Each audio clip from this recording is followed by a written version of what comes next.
Okay, so yesterday we started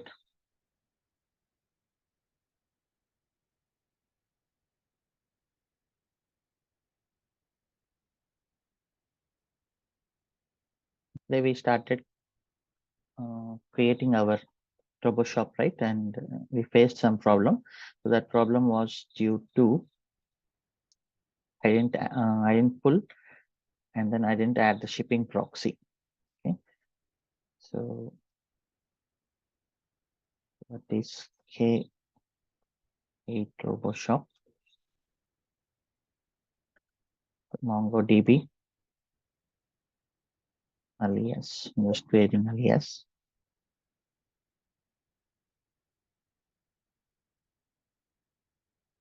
Today it's going to be a short class. Sorry for that.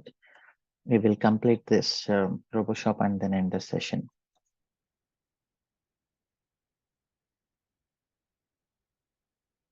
First, we need to create namespace kubectl apply 01 namespace we have. Once we create a namespace, applying the MongoDB and then catalog, and we have created user and we have created cart.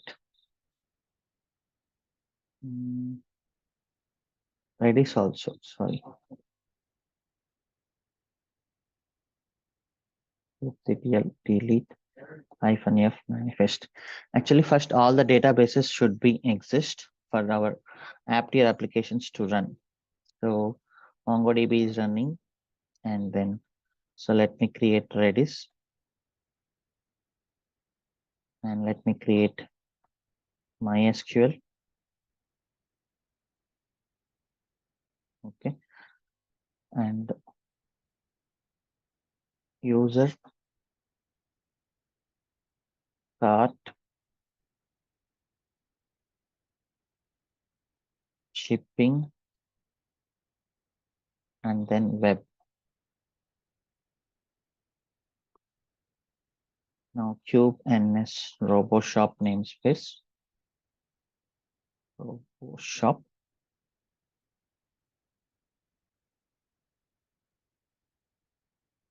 kubectl get pods. Okay, we have all the pods running.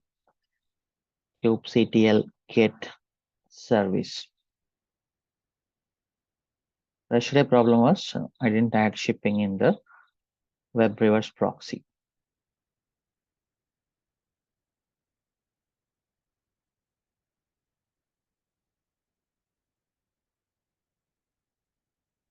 Okay.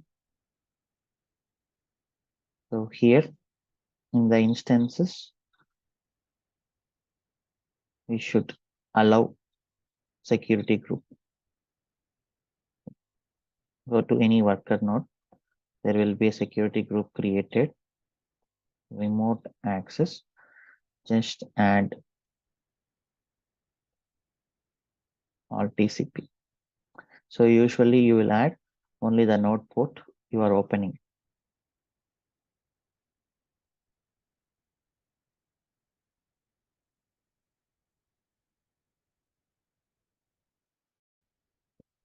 Balancer is still running. Let us see it is healthy or not.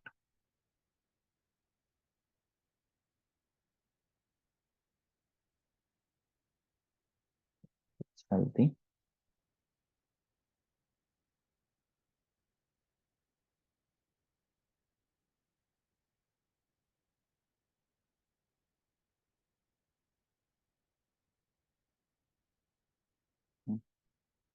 So now we got it. Adding to the cart.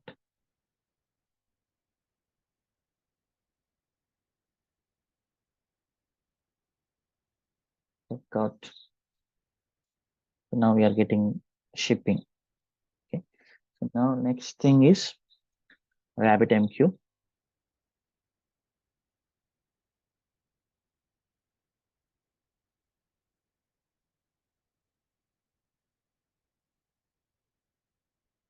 Just copying the code. RoboShop Docker.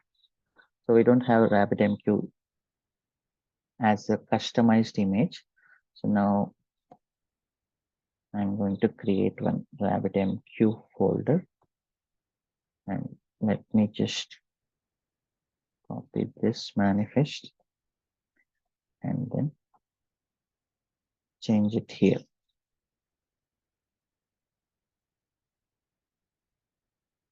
RabbitMQ. What is the RabbitMQ port number? Can someone please send in the chat?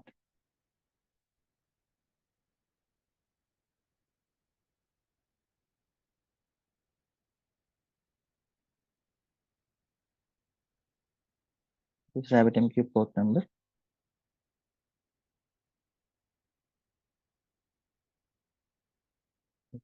1063, no, I think 5672.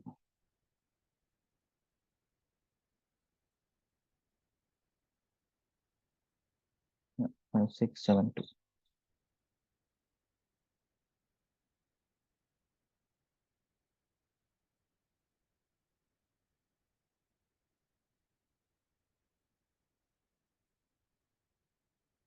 Yep, push the changes.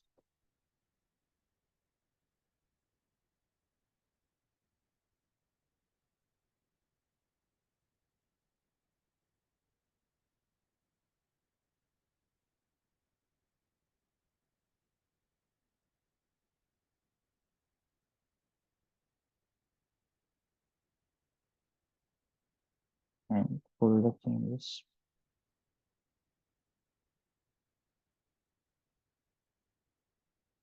Click pull RabbitMQ kubectl apply manifest kubectl get pods. RabbitMQ is running. Okay, so now once RabbitMQ is running, we will go for payment. So let us copy the code.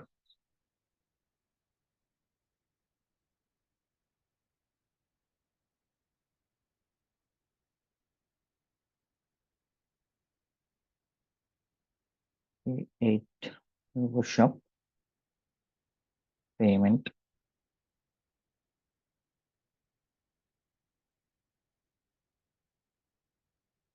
Let's see the Docker file. So it has AMQP user and AMQP password. And what are the other dependencies? Okay. Cart host, cart port, user host, user port, AMQP host, AMQP user, AMQP password. So I will remove all these things here. I will add them to the config map. So create manifest.yaml. I'm copying shipping manifest.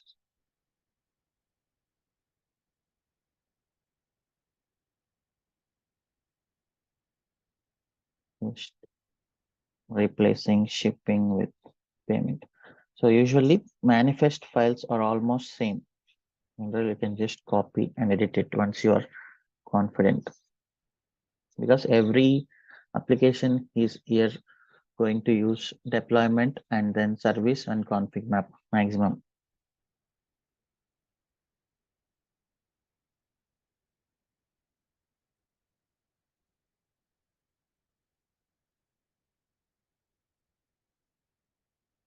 So now cart host, that is cart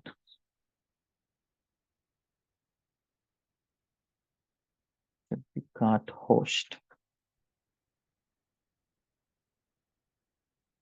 and then cart port is 8080, and then user host, that is user, User port is 8080. AMQP host, that is RabbitMQ.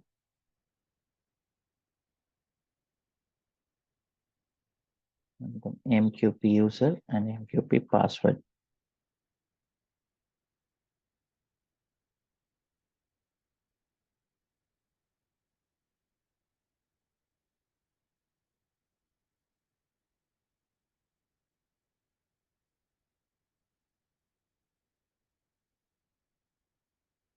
Okay.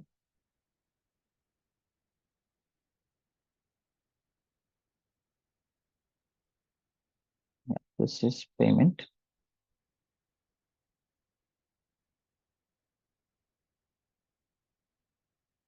Push.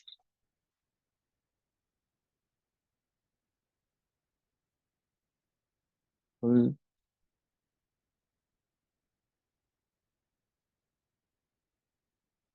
payment. Docker build -t join DevOps slash payment colon 1.0.0.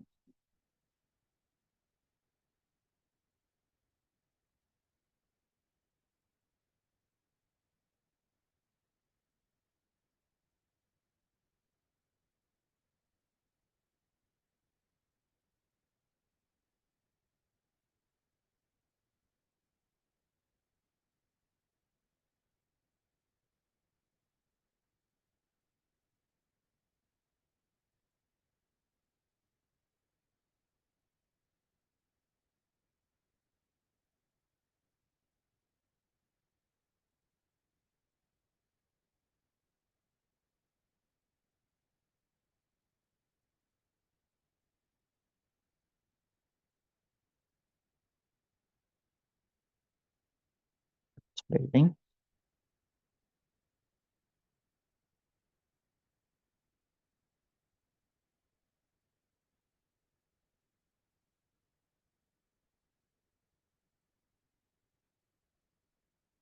Docker push join DevOps slash payment 1.0.0.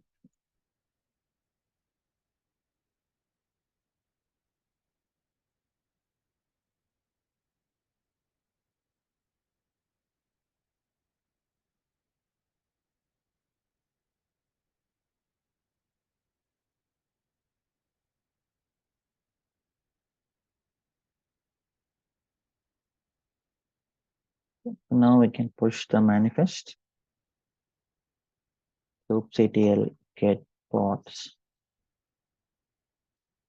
Payment is getting created.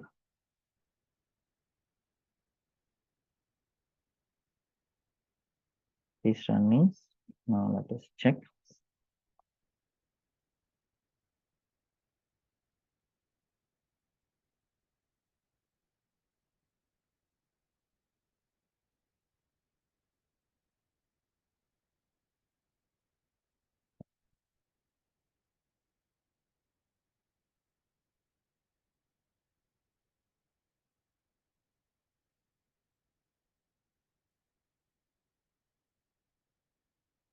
It is error placing order.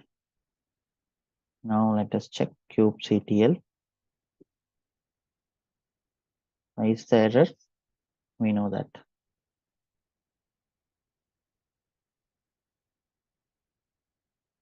Go to web and then add the config.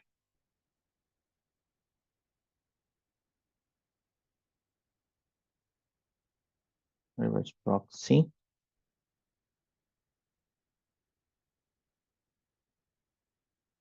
Push.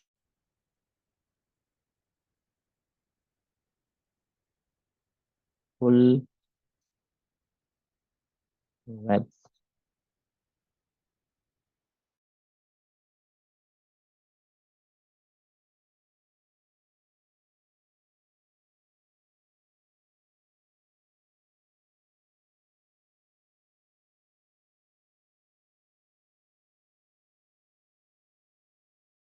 Or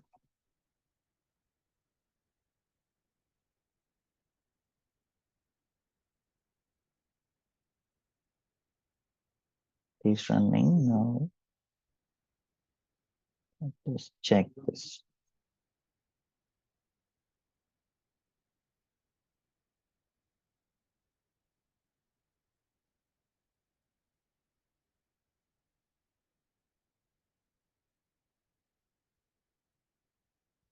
Not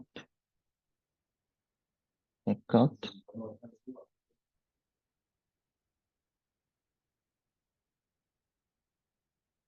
Wait, confirm. Pay now. Again error. Let us check kubectl logs.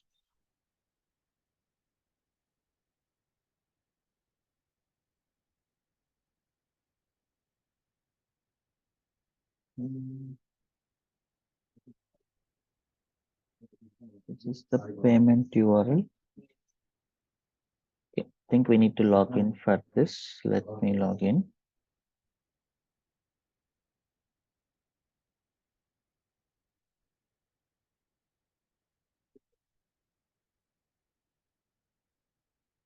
Register.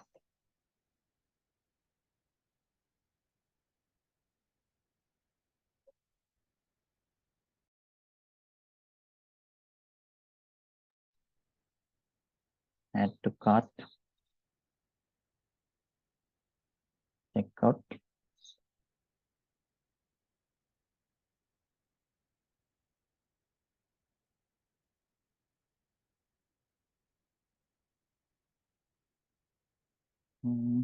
Still error. Okay, so let us see the error.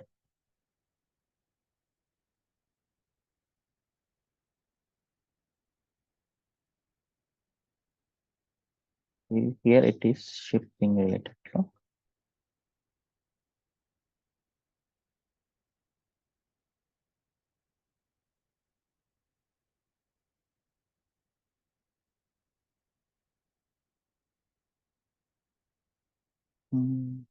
Payment.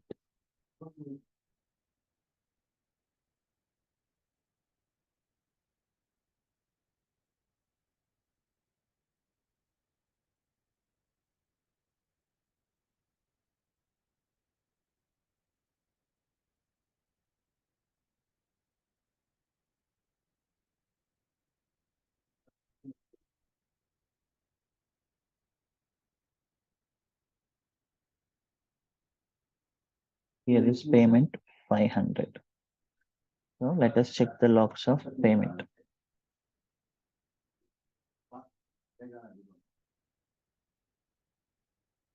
kubectl get bots. kubectl logs payment. So we received the payment information here. Access refused. Okay, so the access is refused by AMQP. You can see the broker login was refused using authentication mechanism plain. Okay.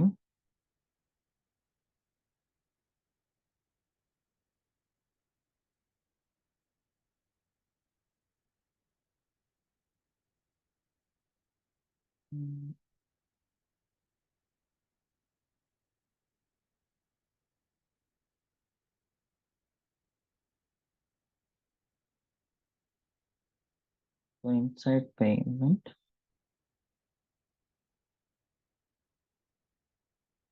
we added RoboShop and then RoboShop 1, 2, 3. Let us just check.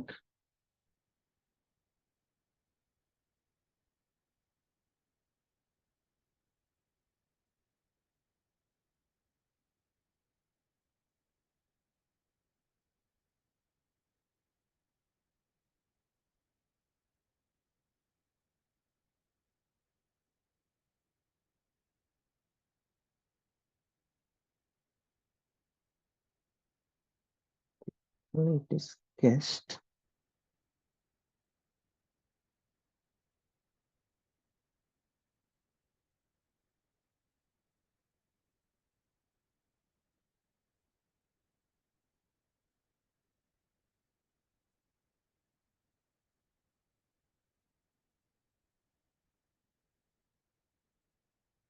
Okay, here we haven't created any user through the RabbitMQ.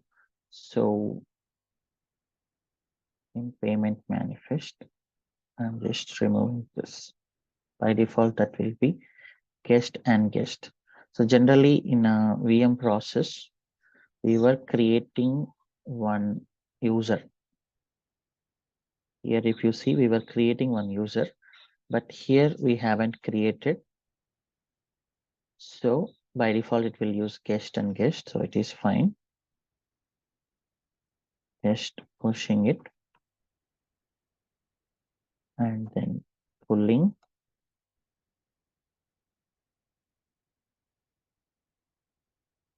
payment. Kubernetes apply and then delete the payment pod.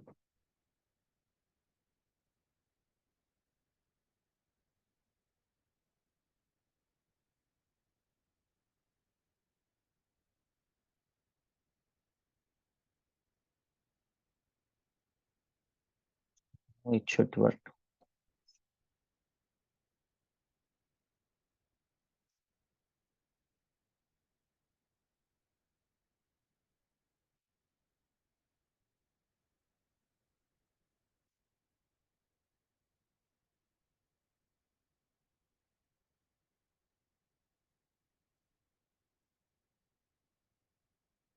Okay.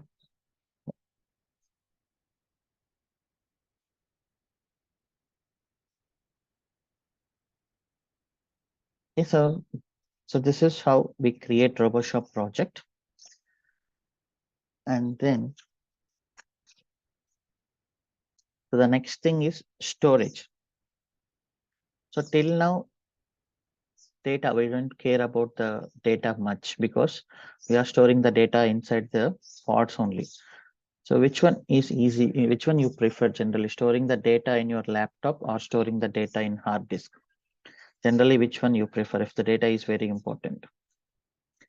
Can someone please send me in the chat? So if the data is crucial, you always prefer to store it in hard disk because your laptop may crash at any time. So similarly here in our servers are not uh, permanent. Okay, anytime you can delete the worker node and you can add the worker nodes, and you can increase the worker nodes, you can reduce the worker nodes. So storing the data inside the EC2 instances is not at all safe. So that is why generally we have a storage service called EBS and EFS, Elastic Block Store and Elastic File System in AWS. That is just like our hard disk. So you will keep the data separate from the instance. So whenever you create the instance, you delete the instance, your data is always safe and you can mount it to the upcoming instances. Okay, so that is the importance of storage. So yeah, so our app here, it's completely ephemeral.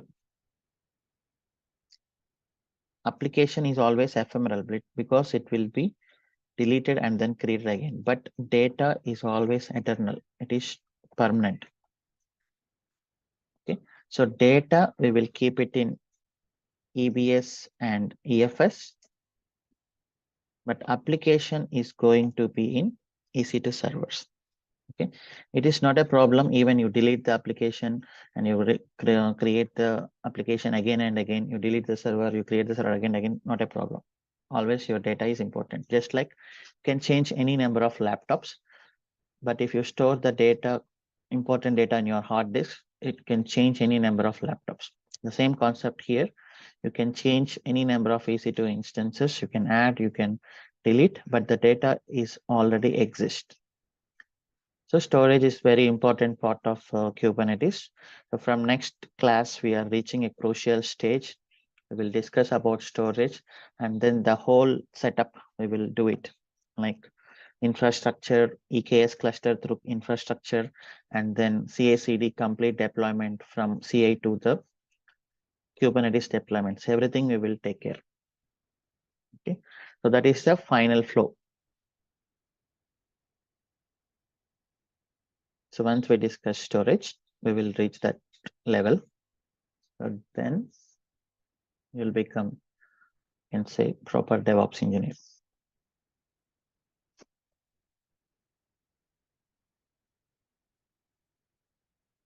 Any questions?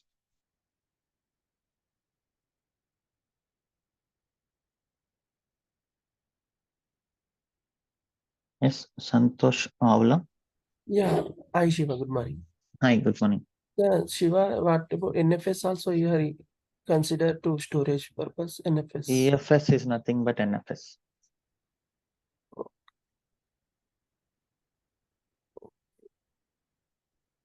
Okay. EBS is like hard disk. Hard disk always, we will keep the hard disk just beside our laptop. But Google Drive is one of the example of NFS. Google Drive is somewhere else. So we will store the files from our laptop to Google Drive. So that is network file storage. So through the network, you are sending files from your laptop to somewhere in US. But hard disk, it is just like sitting next to your laptop. So that is like EBS. Elastic block storage is like hard disk. EFS is just like Google Drive. So we will see that both, and then we will understand how they work. We will use them into our Kubernetes, and then we will set up the complete flow. Okay, thank you, Shiva.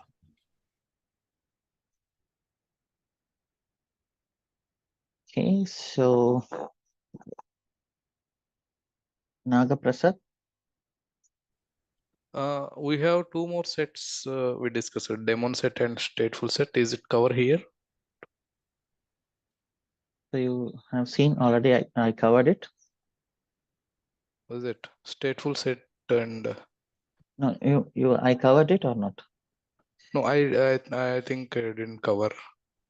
That is a part of storage. Okay, fine. Thanks. That's all. Have a nice day and see you in next session. Bye bye.